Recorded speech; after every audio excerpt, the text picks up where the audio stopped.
Okay, so from the dash right there, you can actually see, so you have a few different things which is kind of all new with this, which would also apply to the SE. So the first one would actually be the preload. So right here we have it set up for 2 passengers with luggage, which would be kind of one of the firmest settings. That's awesome. And when you actually hold this, so we can now put it down to 1, and you may not notice, but if you watch, once this activates, you'll see the suspension sag down. I did notice the bike kind of moving. Yeah, so once this actually once this kicks in there, which will just be in a second once it goes solid, you'll actually notice that the suspension will actually kind of sag down because now the preload is adjusting for having just a single person. So that's one of the new features, so electronic preload adjustment. And then with the suspension, it's actually all live. You know, it actually is self-adjusting. And this is the first time also we actually have modes in here.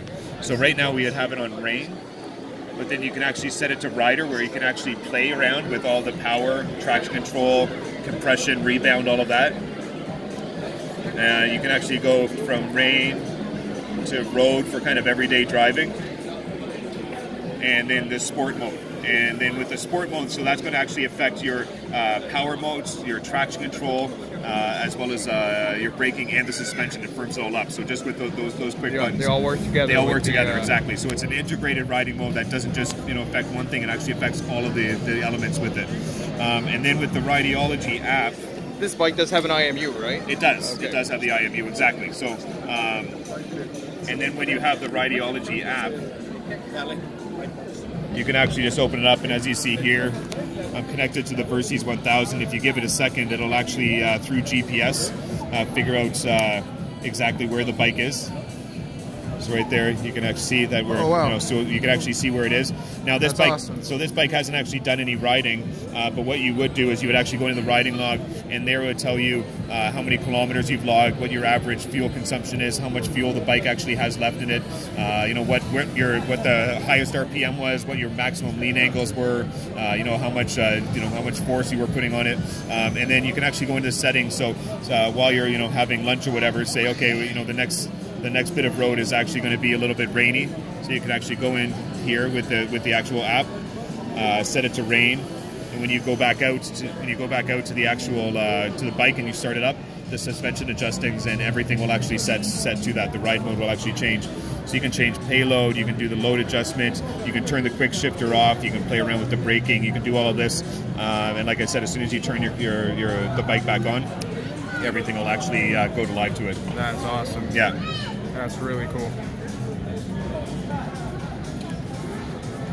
You know when approximately that the app's going to be released? It was released. It'll be released on Monday. On Monday. Monday, okay. yeah. Awesome. So it's ready to go. So this is a developer's version of it, but it'll look very, very similar to that. Oh, that's really awesome. Yeah, man. Really excited. Can't wait. Yeah.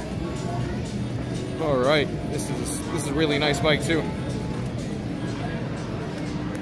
What are the other bikes that use the Rideology app?